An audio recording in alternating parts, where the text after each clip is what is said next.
According to the Trade Promotion Center, in the fiscal year 2003-2004, under the Protocol of Cooperation, the trade between Nepal and Israel has been more beneficial to Israel, while Nepal has had a trade deficit of about rupees 4 billion. What is being done to balance the benefit of trade between Nepal and Israel? I think there are two major problems in the trade patterns between the two countries.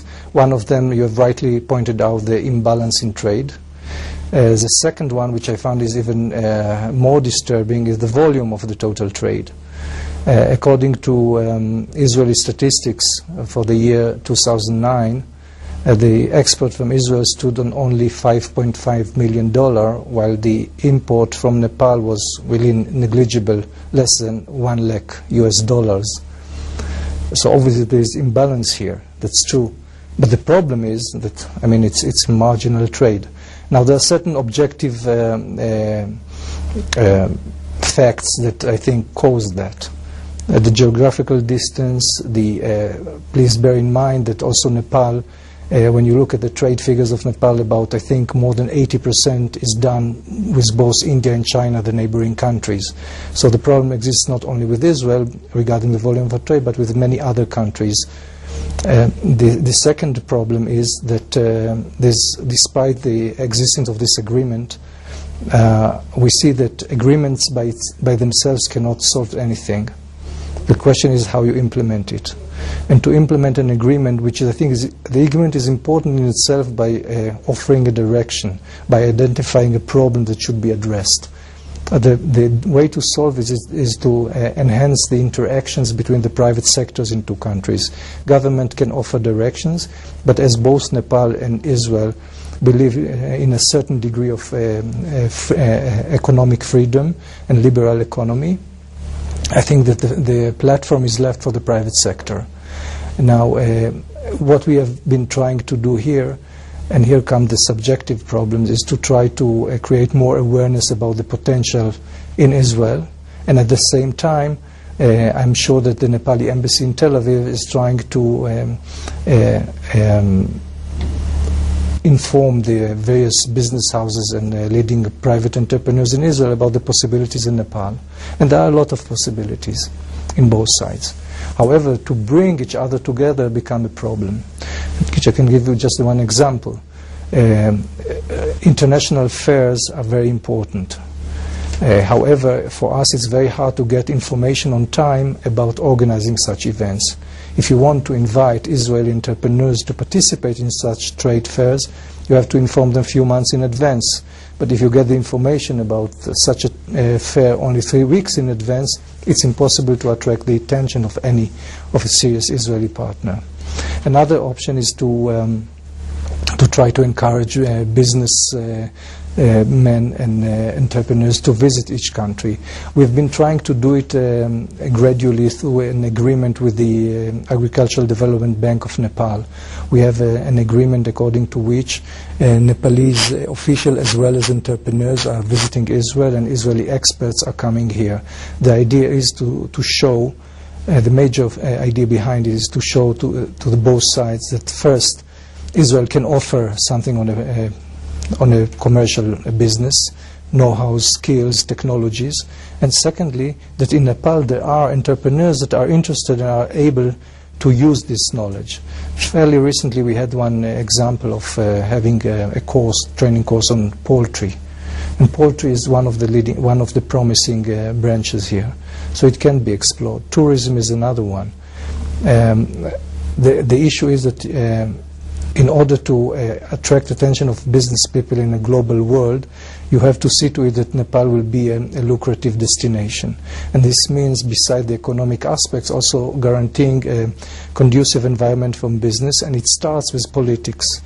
When you have political instability, it's very hard to convince a businessman to come here, because they say, well, I have other alternatives, why should I risk my investment in a country which is not stable. So this is another issue. We learned in Israel that also we face the same problem when we have to convince business people to invest in Israel, because okay, they will say also you are involved in conflict. But then you have to create the other other conducive environment for that. And this is through guaranteeing smooth flow of finance, guaranteeing a working environment that is free of intimidation and of destruction, disturbances, good infrastructure, and this takes time to establish. I think this is a kind of objective issue that also serves as a spoiler for developing trade. There's one sector which I think Nepal, however, has an edge over Israel, and this is about tourism. I think many more Israelis are coming to Nepal, and it is also by that also generating income than Nepalese who are going to Israel. The problem here in this sector is that I think that more effort should be done in order to attract the more well-off sector of Israeli tourism, because most of those who come are backpackers, and obviously they are low-budget tourists. In order to generate income from tourism, you need to attract more well-off people. And this can be done by, for example, through the initiative of Nepal Tourism Year 2011. And I hope that it also will serve to balance a bit the imbalance in trade. Hello sir, you have traveled many rural areas of Nepal. Do you enjoy your visit, and which was your favorite place? I think that Nepal is a very diverse country. It's the physical landscape, it's the demography, it's the culture, heritage, languages, even food to some extent. I think that it's very hard to point a finger on the most favorite place, but after hesitation, I would say that I like the most Helambo region. And the reason why I liked it, I think it's a combination of all the strong points that Nepal has when it comes to tourism. Outstanding views of the Himalaya, clean area. Nepali people are very kind and nice, but I found those in Helambo region exceptionally nice, even in Nepali standards.